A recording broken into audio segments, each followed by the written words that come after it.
Hello and welcome to Culture Over Coffee, a podcast focused on improving company culture and fostering employee engagement. Every week we chat with experts and thought leaders about the latest information and proven practices you can use to reduce regrettable turnover, increase productivity on your team, and retain key customers. So pour a cup of your favorite brew and join us. I'm your host, Beth Sunshine, SVP at Up Your Culture and the Center for Sales Strategy.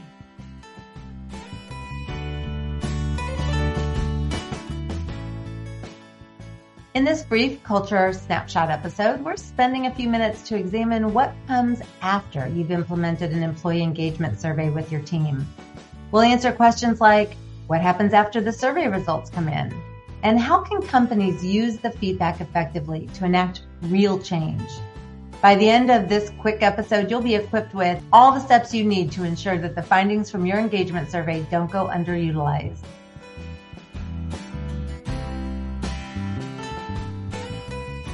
Thank you for tuning in to the Culture Over Coffee podcast this season. We've had the pleasure of speaking with a diverse array of company leaders about the hot topics surrounding employee engagement and company culture. I think it's been fascinating to uncover what goes on behind the scenes in these organizations and to explore how leaders cultivate exceptional cultures and engage their teams. So thank you for joining us. And as we wrap up this season, we are diving into a topic that many leaders find challenging. And that topic is what to do after your employee engagement survey results are in. Employee engagement surveys, they are a cornerstone in many organizations. I would say most of the companies I interact with use them in one form or another.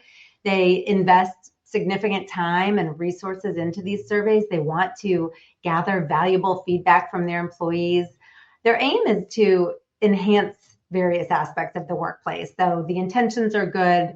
All the reasons that they're doing it are very positive. But once the survey results are in, there's often this moment of, okay, what's next? So how can companies effectively use this feedback to drive real change? We'll talk about that. Often top leaders, HR professionals, they meticulously analyze that data. They draw conclusions. They have a lot of conversations contemplating the changes that they want to implement. But this can be a really daunting task. And sometimes those well-intentioned ideas and thoughts and results, survey results, end up forgotten in a drawer somewhere. I think that's probably the thing I hear most often is, we went through it. We had some takeaways. We have some ideas. We've implemented a couple. But, until we do the survey again next year, I haven't really thought about it. Conducting the survey is just the beginning. The real work starts then with what you do next. So that's what I want to make sure to help you with. And here's how you can make the most out of your employee engagement survey results. The first one sounds so small, but it is so big, and that is show gratitude. You want to start by thanking your employees for their participation. You want to acknowledge their honesty and the time they took to provide that valuable feedback. You want them to know that their voices mattered, that they were heard, because you want them to participate again. You want them to be part of the change you're creating. So this can be done in a formal meeting, but it also can be done in an email or, in a variety of ways. But you want to show gratitude and value them. Let them know that you're working towards something you believe in and why their feedback is crucial. My second tip, the second thing to do once the survey results are in is share those results. So thank you for participating. Your voices really mattered. Now let me tell you what we learned. I would recommend being 100% transparent with those results. Building an open and honest company culture really begins with transparency. So after analyzing the results, I'd consider hosting a company-wide meeting so you can discuss them. You're going to want to share participation rates, your company scores, common themes from the responses, like comments. You're going to want to talk about the strengths that shine through and the areas of weakness or opportunity that became evident to you.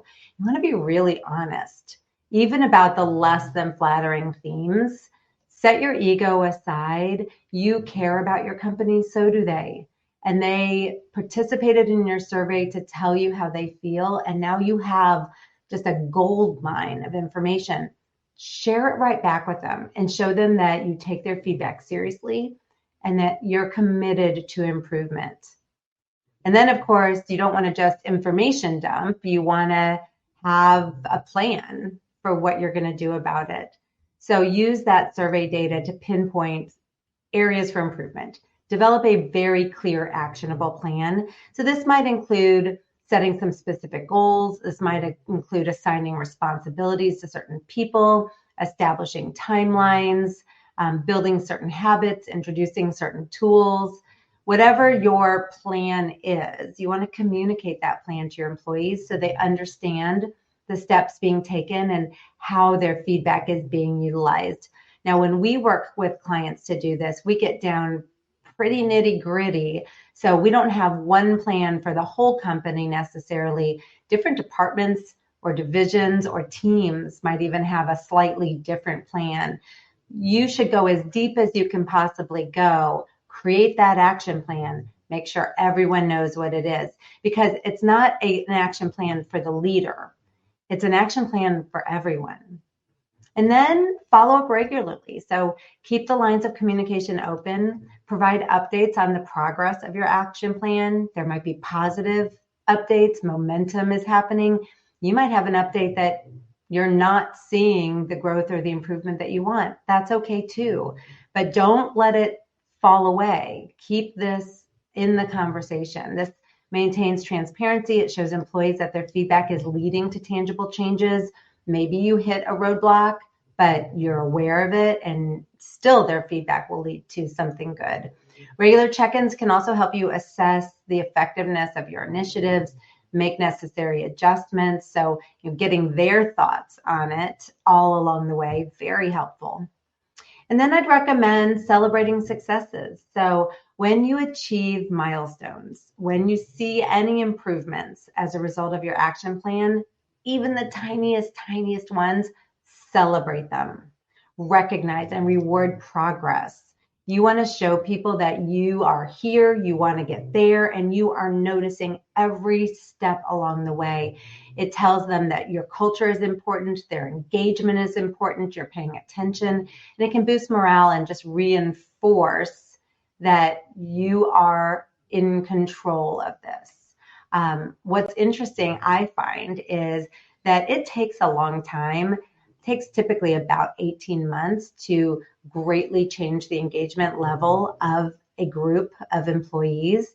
However, if you follow these tips, if you give them information, you thank them, you share your action plan, you're super transparent, you get a quicker boost, quicker bump in engagement, because they feel confident. Nothing's changed yet, but they feel confident that it's going to.